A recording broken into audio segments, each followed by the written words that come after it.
Hello hi welcome to my YouTube channel Kamadhenu Kannada blogs. ನಿಮ್ಮ ಮನೆ ಮಗಳು ವಸಂತಿ. ಇವತ್ತು ಹೊಸ ಸ್ವೀಟ್ ಜೊತೆಗೆ ನಿಮ್ಮ ಮುಂದೆ ಬಂದಿದ್ದೀನಿ ನಾನು.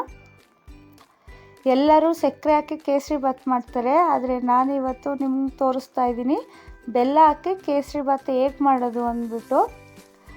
ಬೆಲ್ಲನ ಫಸ್ಟು ನಾನು ಆದಷ್ಟು ಆರ್ಗ್ಯಾನಿಕ್ ಬೆಲ್ಲನೇ ಯೂಸ್ ಮಾಡ್ತೀನಿ ಮನೇಲಿ.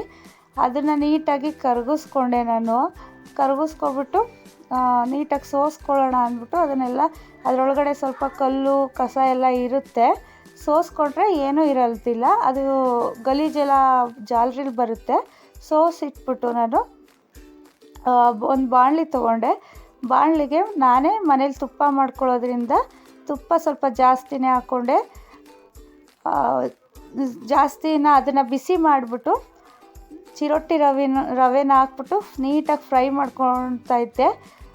ಅರ್ಧ ಫ್ರೈ ಆದಮೇಲೆ ಗೋಡಂಬಿ ದ್ರಾಕ್ಷಿಗೂ ಸ್ವಲ್ಪ ತುಪ್ಪನ ಅದೇ ಬಾಣಲಿಲಿ ಹಾಕ್ಕೊಬಿಟ್ಟು ಅದನ್ನು ಫ್ರೈ ಮಾಡಿಕೊಂಡೆ. ಎರಡೂ ಫ್ರೈ ಮಾಡ್ಕೊಂಬಿಟ್ಟು ಕೊನೆಗೆ ಮೂರನ್ನೂ ಒಟ್ಟಿಗೆ ಮಿಕ್ಸ್ ಮಾಡಿ ಫ್ರೈ ಮಾಡಿಕೊಂಡೆ ಗಮ್ ಅನ್ನೋವರೆಗೂ. ಮತ್ತು ಅದ್ರ ಬಣ್ಣನೂ ಚೇಂಜ್ ಆಗುತ್ತೆ. ಸ್ವಲ್ಪ ಕಂದು ಬಣ್ಣ ಆದಮೇಲೆ ಅದಷ್ಟು ಇಳಿಸ್ಬಿಟ್ಟು ಪುನಃ ನಾನು ಸೋಸ್ಕೊಂಡಿದ್ದನ್ನ ಅದಕ್ಕೆ ಸ್ಟವ್ ಮೇಲೆ ಇಟ್ಟೆ. ಅದು ಸ್ವಲ್ಪ ಮಳ್ತಾ ಇತ್ತು ಬೆಲ್ಲದ ನೀರು. ಆಮೇಲೆ ನನಗೆ ಎಷ್ಟು ಹಾಲು ಬೇಕು ಅಷ್ಟು ಹಾಲನ್ನ, ಒಂದು ಗ್ಲಾಸ್ ಹಾಲು ಹಾಕ್ಕೊಂಡೆ. ಅದಕ್ಕೆ ಯಾವುದೇ ಕಾರಣಕ್ಕೂ ಆರ್ಗ್ಯಾನಿಕ್ ಬೆಲ್ಲ ಆಗಿದ್ದರೆ ಹಾಲು ಒಡೆಯಲ್ಲ, ಬೇರೆ ಬೆಲ್ಲ ಆದರೆ ಖಂಡಿತ ಒಡೆಯುತ್ತೆ. ನಿಮಗೆ ಆವಾಗ ಲಾಸ್ಟಲ್ಲಿ ಹಾಕ್ಕೋಬೋದು. ಆವಾಗ ಎಲ್ಲ ಆದಮೇಲೆ ಲಾಸ್ಟಲ್ಲಿ ಹಾಲು ಕಾಯಿಸಿಟ್ಕೊಬಿಟ್ಟು ಹಾಕ್ಕೋಬೋದು. ಅದರೊಳಗಡೆ ಒಂದು 4 ಲವಂಗ ಹಾಕ್ಕೊಂಡಿದ್ದೆ. ಅದು ಚೆನ್ನಾಗಿ ಕುದಿ ಎಲ್ಲ ಬಂದಮೇಲೆ ನಾವೇನು ಫ್ರೈ ಮಾಡ್ಕೊಂಡಿರ್ತೀವಿ ರವೆನ, ಅದನ್ನು ಅದರೊಳಗಡೆ ಹಾಕಿ ಗಂಟಿಲ್ದಂಗೆ ಮಿಕ್ಸ್ ಮಾಡಿಬಿಟ್ಟು ಸಿಮ್ಗೆ ಹಾಕಿದ್ರೆ ನೀಟಾಗಿ ಅರಳ್ಕೊಳ್ಳುತ್ತೆ.